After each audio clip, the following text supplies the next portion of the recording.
Is February 6. By February 11, as we may know it, it is the World Day of the Sick.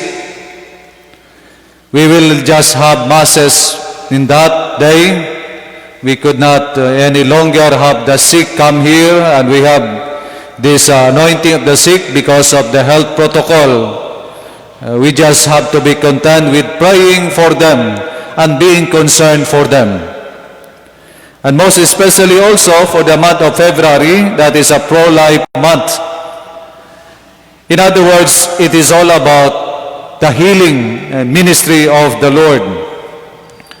We know how sickness really, or disease, affect us.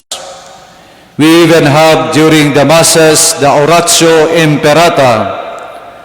That's the fact that there is sickness and disease. Most especially, we say that we are still in the pandemic time. The first reading tells us about Job, and we can understand Job because who of us would like to be sick? Wag gustong masakit, di ba? Maningkamot kita with all of this. We try to boost our immune system and all of this. But when Job was sick, he was really deeply troubled. And we can understand that because we have that complaint even as ourselves.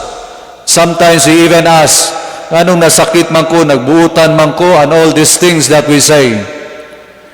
And that's why if you try to look at this, there is that sickness, there is disease. But today's readings tells us not so much about the sickness, but we have to emphasize the healing ministry of Jesus and our healing ministry also. That's why we can say that there is lament for Job because he was seriously ill. There is that complaint. Now in the gospel, we have also the healing of many people. But first, there is that healing of Simon's mother-in-law. If you try to look at it, at the gospel reading about Simon's mother-in-law, there are things that we can say that even with all the obstacles, Jesus was not really affected so much by that because He cared for people. Mas gipalabi ni Jesus ang pag-ayo sa mga tao rather than the obstacles that could be there in social, religious, and cultural obstacles for them. Why I'm saying that? Because there are three things that we have to note of the healing of Simon's mother-in-law. First one, he took her he approached, grasped her hand, and helped her up. Look at that. How they divide women and men. They were so careful about that there is really that division between men and women. Why? Because Simon's mother-in-law, mother means female. Most especially, my dear brothers and sisters in Christ, because Jesus is a rabbi. He has no business, in a sense, to women. Most especially because he is a rabbi and Jesus is a male. He has nothing to do in their own context. But Jesus did not mind that. Second obstacle that we can cite is this, that Simon's mother-in-law lay sick with a fever. If we are aware their line of thinking, that whenever you are sick, it means also that you have sinned. Muna ang ilang paghuna-huna. Whenever a person is sick, meron tong ginawang kasalanan. And whenever you hold on to the sick person, you become unclean also. Take note of this. Next Sunday's gospel reading, if I'm not mistaken, is all about the healing of the leper. That for them, whenever you touch a person who is sick, you become unclean. Unsao na lang panalitan karong panahona in pandemic kung walay mutagad sa atong mga kaigsunan nga nasakit. In other words, even with that obstacle, Jesus did not mind that because what's important for him is the caring, the healing of the sick person, Simon's mother-in-law. Lastly, when did Jesus heal Simon's mother-in-law? It was Sabbath. For them, that means that Jesus was against the Sabbath. He did not follow the Sabbath, the day of rest. But look at our Lord Jesus Christ. He really showed that what's important is the person, not the Sabbath.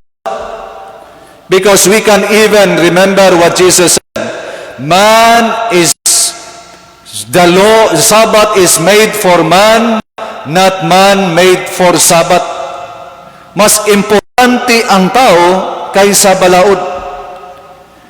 In other words, my dear brothers and sisters in Christ, look at how Jesus really even crossed that obstacles to show to us that He cared for us. Nga, ang atong Ginoo nagtanaw sa atong kaayuhan. Then, we can say that as followers of Jesus, we too must be ready to stand up for human care. Nga sa atua usab kina makaigsunan that we also bring this mission to heal people. That's the thing that we have to note. That it is not something that is exclusive to our Lord Jesus Christ, but it is also our mission. Are we healers also? Do we have concern to those people who are sick, who are suffering? Maybe not just so much about the physical disease or sickness, but even the spiritual and moral diseases.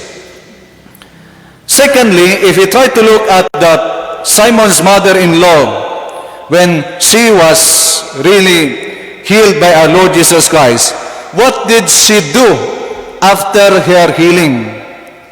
Look at this.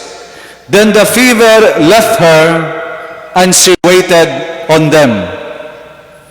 Maybe we don't understand right away what's the meaning of she waited on them. This is about when it says waited on them, that means she served.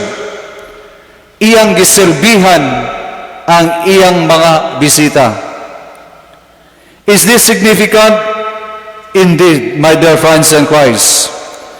Because Simon's mother-in-law was an example of a healed person who responded with gratitude by serving Jesus and others. In other words, she was thankful that she was healed. The fever left her. But it does not mean that she will not do anything. But look at her. Her gratitude is expressed by serving our Lord Jesus Christ and others. Because she realized that her healing was an invitation to draw closer to the Lord by sharing her life with the people who needed her. Look at our experience. Pag na-heal tayo, pag naayo ta sa atong sakit, unsa man ang atong gibuhat, nagpasalamat ba kita sa Dios? Or the other way, the way that we can be more close to the Lord, salamat sa Ginoo kay naayo nako Ginoo, salamat kaayo kanimo. That means that we become close to the Lord. We try to recall our own experience nung tayo ay nagkasakit.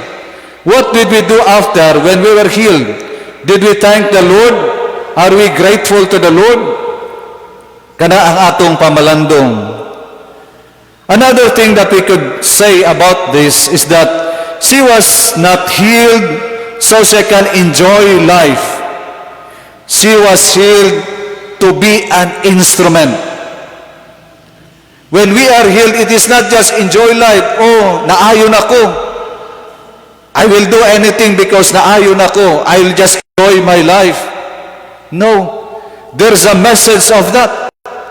And the message of that is that we can become instruments of God's healing power to other people. That we can extend this healing power, His healing ministry, to other people. And that's why she recovered through her renewed service. She was saved and cured to heal and serve others. And I believe this is an example for all of us. Kung hindi man tayo nagkasakit, maybe there are people that we care for these persons. What did we do? Have we been thankful to the Lord? Nagpasalamat ba kita sa Ginoo? That experience of being sick, does it mean that we become more close to the Lord or become far from the Lord? Dapat mas duol na kita sa Ginoo. And lastly, our gratitude could be more expressed concretely when we serve others, when we do things for the sake of other people. As we continue the holy sacrifice of the Mass, as I have said, Jesus has that healing ministry. But it is not only of the Lord, it is also our ministry. In one way or the other, we can be healers also in our own way, and we can extend that goodness, that care of the Lord to others.